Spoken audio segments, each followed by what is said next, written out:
Dit zijn de grondstoffen die eigenlijk de basis zijn van chocolade. Suiker, melk, vet.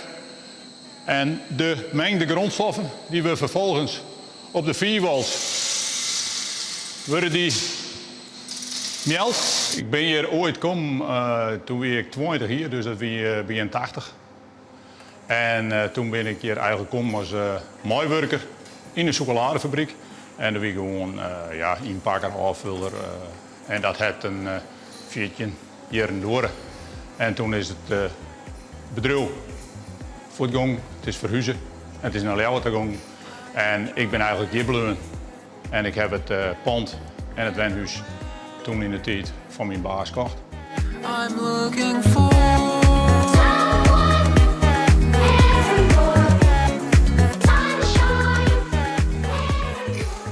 Ik hier helemaal niks met chocolade, maar mijn omke die werkt hier. En toen hadden we de FUT-regeling nog. En toen kwam mijn omke in een FUT. En die zei, er is een plak vrij in Achelem en ik ben hier.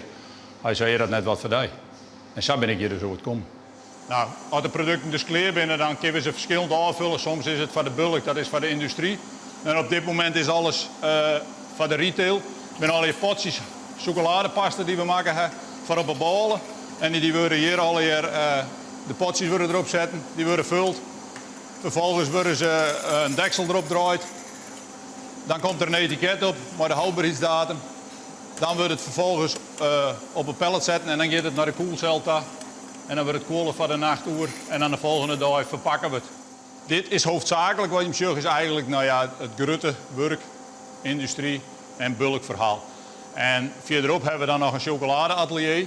En dat doet mijn vrouw, dat is mijn vrouw haar afdeling. Wij nemen dat eigenlijk het chocoladeatelier. Daar wordt dus op ambachtelijke wijze wordt de chocolade daar verwerkt tot een eindproduct.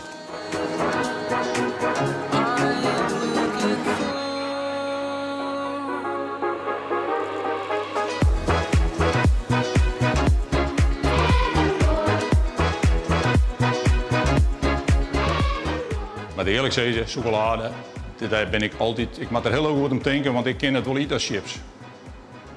Dus ik moet echt mezelf in acht nemen als ik door de fabriek ren en ik kom achter en ik zie bonbons lezen, dan moet ik echt altijd, ik moet me echt heel erg in acht nemen, want anders zie ik het hierop, want ik vind het gewoon verrukkelijk.